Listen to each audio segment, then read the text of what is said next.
तो आज का हमारा टॉपिक है magnetic field due to infinite long thick straight conductor. तो we have a thick long straight conductor. तो ये थिक कंडक्टर है, सॉलिड है अंदर से, और इसमें आई करंट अपवर्ड डायरेक्शन में फ्लो कर रहा है। इसकी वजह से मैग्नेटिक फील्ड इंडक्शन हमें फाइंड आउट करना है एट डिफरेंट लोकेशंस। आर जो है इसका रेडियस है और आई करंट और इसमें से फ्लो कर रहा है। तो we have to determine magnetic field at point P at distance x from the axis of solenoid. Axis क्या होता है सोलेनोइड का? Sorry, axis of conductor. Axis of conductor आएगा यहाँ पे, एक्सिस ऑफ स्ट्रेट कंडक्टर। तो इस कंडक्टर का एक्सिस जो है वो क्या होता है, इसकी जो कैप्स हैं, जो दो कैप्स हैं, अपर कैप और लोअर कैप, इनके सेंटर्स को जो लाइन मिलाती है और इनके प्लेन की परपेंडिकुलर जो पास करती है, इसको हम बोलते हैं एक्सिस। तो ये एक्सिस है, ये जो लाइन है इसको हम एक्सिस ऑफ स्ट्रेट कंडक्टर बोल देते हैं। तो इसके एक्सिस से x डिस्टेंस के ऊपर पॉइंट P लेना है, where we have to find out net magnetic field induction. तो P पॉइंट का जो लोकेशन है वो डिफरेंट होगा। जैसे केस 1 मैंने लिया, if x is greater than r, तो P point lies outside the conductor. तो जैसे मान लेते हैं कि P पॉइंट जो है वो आपका वो यहाँ पर लाई कर रहा है, where we have to find out net magnetic field induction. तो ये जो एक्सिस है, इस एक्सिस से कितने डिस्टेंस के ऊपर है P पॉइंट? x डिस्टेंस के ऊपर है, and x is greater then radius of the conductor. Conductor के रेडियस से वो ज्यादा है, इसलिए P पॉइंट आउटसाइड लाई कर रहा है। That is point P lies outside the conductor. Point P जो है कंडक्टर के बाहर लाई कर रहा है। तो यहां पर हम लोग कौन सा लॉ यूज करने वाले हैं? Ampere circuital law. Ampere circuital law use करके मैग्नेटिक फील्ड इंडक्शन यहां पर फाइंड आउट करने वाले हैं, और ये इनफाइनाइट लॉन्ग स्टेट कंडक्टर है। We know that magnetic lines of forces straight conductor के केस में हम कैसे ड्रॉ करते हैं? राइट हैंड थंब रूल से। If we put our right thumb in the direction of flow of current that is upward, तो finger ऐसे rotate करेंगे, यहां से अंदर जाएंगी, यहां से बाहर आएंगी। तो ये फिंगर्स का जो रोटेशन है, जो कर्ल है, वो मैग्नेटिक लाइन ऑफ फोर्सेस को रिप्रेजेंट करेगा। तो जैसे उनमें एक मैग्नेटिक लाइन ऑफ फोर्स हम ऐसे ड्रॉ करते हैं जो P पॉइंट में से पास कर रही है, तो इस circular magnetic line of force का जो रेडियस है वो कितना बनेगा? x। ठीक है, तो ये क्लोज पाथ एज्यूम करके हम इसके ऊपर एम्पेयर सर्कुटल लॉ जो वो अप्लाई करने वाले हैं। तो assume a circular closed path around the conductor such that point P lies on it। तो आपने जो ये सर्कुलर पाथ, जो क्लोज पाथ एज्यूम करना है, वो इस तरह से करना है कि पॉइंट P उसके ऊपर क्या करेगा? लाई करेगा। दैट इज उसका रेडियस कितना हो जाएगा? इस सर्कुलर लाइन का x इसका रेडियस हो जाएगा। और यही मैग्नेटिक लाइन ऑफ फोर्स भी है, which is a magnetic line of force of radius, जिसका रेडियस कितना होगा? x अराउंड द कंडक्टर, जो कि कंडक्टर के चारों ओर एक मैग्नेटिक लाइन ऑफ फोर्स बन रही है, जिसका रेडियस जो है वो कितना है? वो x है। तो अब इस क्लोज्ड पाथ के लिए हम एम्पेयर सर्कुटल लॉ जो अप्लाई करने वाले हैं। Now according to ampere circuital law, ampere circuital law जो है वो क्या कहता है कि जो line integral of magnetic field है फॉर क्लोज्ड पाथ, तो for this closed path B dot dl, it must be equal to mu naught multiply by current enclosed with in the path.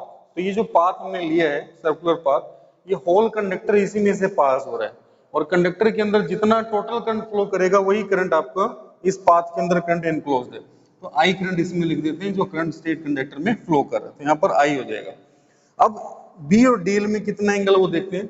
ये जो सर्कुलर पाथ हमने assume किया था, मैंने बताया था कि ये magnetic line of force B है, और मैग्नेटिक लाइन ऑफ फोर्स की क्या प्रॉपर्टी है कि मैग्नेटिक लाइन ऑफ फोर्स के किसी भी पॉइंट पर अगर हम टेंजेंट ड्रॉ करें तो वो हमें क्या देता है? Direction of magnetic field induction. तो यहाँ पर अगर हम टेंजेंट ड्रॉ करें, we will get direction of magnetic field, और यही आपका पाथ लेंथ जो आपने स्मॉल जो सेगमेंट कंसीडर किया है डीएल, वो भी यही कंसीडर किया हुआ है, एज्यूम किया हुआ है डीएल। तो डीएल का डायरेक्शन भी आपका इसी के लॉन्ग आ जाएगा। तो बी और डीएल में कितना एंगल है यहाँ पर आप देख सकते हैं 0 डिग्री, और cos 0 डिग्री के ऊपर क्या होता है? 1। ठीक है, तो इसको हम ओपन करते हैं इस इंटीग्रेशन को। जब आप इसको ओपन करेंगे then what will you get, आप देखेंगे कि क्या आपको मिलेगा इस केस में। When you will solve it, we will get integration of BDL cos 0 degree is equal to mu naught multiply by I. cos 0 degree के ऊपर जैसे कि मैंने बताया वो कितना होता है 1, तो b बाहर आ जाएगा, dl का integration and you will get mu naught multiply by I. ठीक है, अब b मल्टीप्लाई बाय dl का इंटीग्रेशन क्या होता है, टोटल लेंथ, टोटल लेंथ, तो यहाँ पर टोटल लेंथ आ जाएगा L mu naught multiply by I.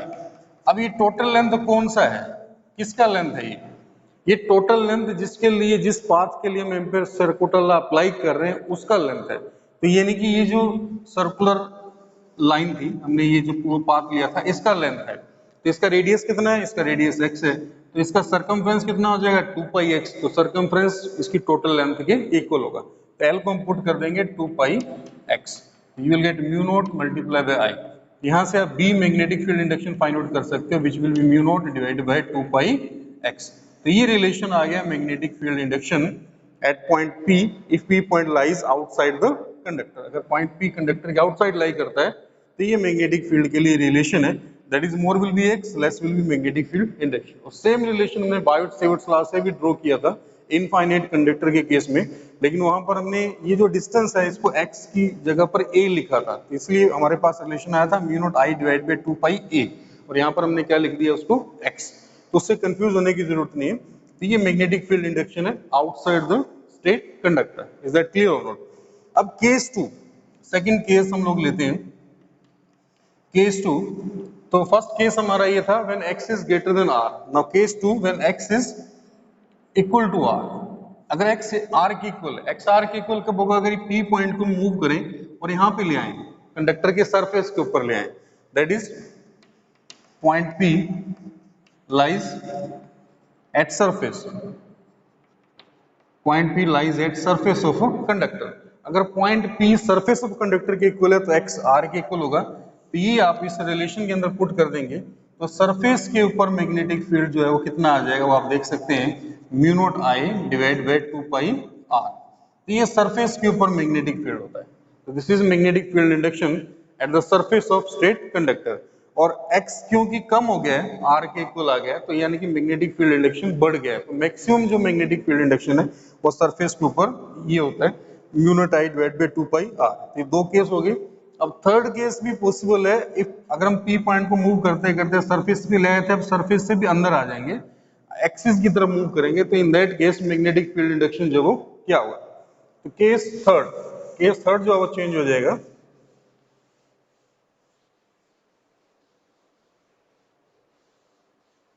Case third, तो थर्ड केस के अंदर if x is less than r, अगर x जो है वो r से कम है, in that case this implies point P lies inside the conductor, point P जो है वो कंडक्टर के अंदर लाई करेगा। ठीक है, तो पॉइंट P जो है अंदर लेकर के आ रहे हैं, तो जैसे यहाँ पे मैं दिखा देता हूँ कि यहाँ पे हम P पॉइंट लेकर के आ जाते हैं, मान लेते हैं ये P पॉइंट इसके अंदर आ रहे हैं यहाँ पे। ठीक है, इज दैट क्लियर। तो ये जो डिस्टेंस है एक्सिस से, ये डिस्टेंस x है, ये डिस्टेंस क्या है x, ये डिस्टेंस x है, पॉइंट P जो है it lies inside the conductor, is that clear और नॉट। तो अब अगर हम क्लोज पाथ एज्यूम करेंगे जो P पॉइंट में से पास करेगा, तो वो क्लोज्ड पाथ इस टाइप से होगा जिसका रेडियस x होगा, इज दैट क्लियर और नॉट। तो एम्पियर सर्कुलर लॉ भी इस क्लोज्ड पाथ के लिए अप्लाई किया जाएगा। तो जब हम टोटल करंट लिखेंगे राइट हैंड साइड में, तो आपको सिर्फ वो करंट लिखना है जो इस x रेडियस के अंदर फ्लो कर रहा है, किसमें फ्लो कर रहा है, x रेडियस के अंदर।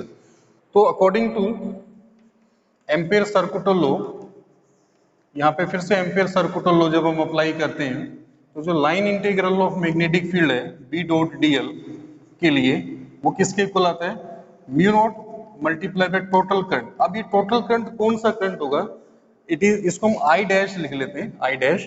तो I डैश क्या है, it is current flowing, it is current flowing within radius within radius x। तो हमें वो करंट चाहिए जो इस x रेडियस में फ्लो कर रहा है, जो आउटसाइड करंट है वो हमें नहीं चाहिए इसके अंदर। इज दैट क्लियर और नॉट? जबकि जो टोटल करंट जो फ्लो कर रहा था कंडक्टर का I, वो कितने एरिया में फ्लो कर रहा था? वो कंडक्टर का रेडियस r है, तो कंडक्टर का area of cross section pi R square होगा। तो पाई आर स्क्वायर के अंदर टोटल करंट I था, लेकिन हमें टोटल करंट नहीं चाहिए यहाँ पे, हमें वो करंट चाहिए जो सिर्फ इस x रेडियस के अंदर, इस x पोर्शन के अंदर फ्लो कर रहा है। तो ये I डैश की वैल्यू जो कैसे मिलेगी वो आप देखते हैं। I डैश निकालने के लिए we will find first of all current per unit area. तो करंट जो था हमारे पास टोटल करंट I था, और एरिया पाई आर स्क्वायर हो जाएगा, एरिया ऑफ कंडक्टर। तो we will get current per unit area, और अगर हम इस पोर्शन के एरिया से मल्टीप्लाई कर दें एरिया ऑफ क्रॉस सेक्शन से, तो इसका करंट मिल जाएगा, that is pi X square. तो पाई से पाई कैंसिल हो जाएगा, you will get I multiply by X square divided by R square. तो ये रिजल्ट आप इसके अंदर पुट कर देंगे। तो ये इसमें पुट करने के बाद what you will get, B D L cos zero, cos उसी टाइप से मैग्नेटिक फील्ड में और लाइन सेगमेंट में लेंथ में जो एंगल है 0 डिग्री है, तो cos zero is equal to mu naught and I dash. I dash की ये वैल्यू पुट करते हैं, I multiply by X square and divide by R square. उसी टाइप से बी इंटीग्रेशन से बाहर आ जाएगा, डीएल का integration is equal to mu naught and I and x square and divide by r square। इसको सोल्व करना है। इसको सोल्व करते हुए आपके पास क्या आएगा नेक्स्ट, वो हम देखते हैं। इसको सोल्व करके लेकर के आते हैं, वी विल गेट dl का integration l, total length. Total length कौन सा चाहिए? जो क्लोज पाथ हमने एज्यूम किया है। तो क्लोज पाथ ये वाला एज्यूम किया है जिसका रेडियस x है, इसका लेंथ चाहिए हमें। तो इसका लेंथ हो जाएगा 2 पाई x, इसका circumference you will get mu naught multiply bye i multiply by x square and divide by r square. एक x से एक x यहाँ पर कैंसिल हो जाएगा, तो b magnetic field you will get mu not I and multiply by x divided by 2 pi r square। तो ये मैग्नेटिक फील्ड इंडक्शन आ गया है इनसाइड द स्टेट कंडक्टर। तो कंडक्टर के अंदर जो मैग्नेटिक फील्ड इंडक्शन है उसकी वैल्यू ये होती है mu naught I X 2 pi R square. तो डायरेक्टली प्रोपोर्शनल होता है x के, यानी कि एक्सिस से अगर हम चलेंगे तो x डिस्टेंस बढ़ता जाएगा सरफेस तक, तो वहां पे x बढ़ेगा तो मैग्नेटिक फील्ड इंडक्शन भी इंक्रीज होगा। फिर सरफेस पे पहुंच जाएंगे तो फॉर्मूला चेंज हो जाएगा, mu naught I divide by 2 pi R. और फिर अगर हम बाहर जा रहे हैं तो mu naught I divide by 2 pi X, जो आउटसाइड वाले रिलेशन है वो इसमें यूज हो जाएंगे। अब इसमें भी एक स्पेशल केस आप देख सकते हैं। अब पी पॉइंट को मूव करते करते फर्दर हम लोग बाहर से लेकर के आए पी पॉइंट को। पी पॉइंट यहाँ पे था, फिर उसको हम लेके आए सरफेस पे, फिर इनसाइड लेकर के आए यहाँ पे। अब मान लेते हैं कि पी पॉइंट को हम एक्सिस के ऊपर ही मूव कर देते हैं। इसको मूव करते करते कहाँ ले गए? एक्सिस के ऊपर। ठीक है, तो स्पेशल केस,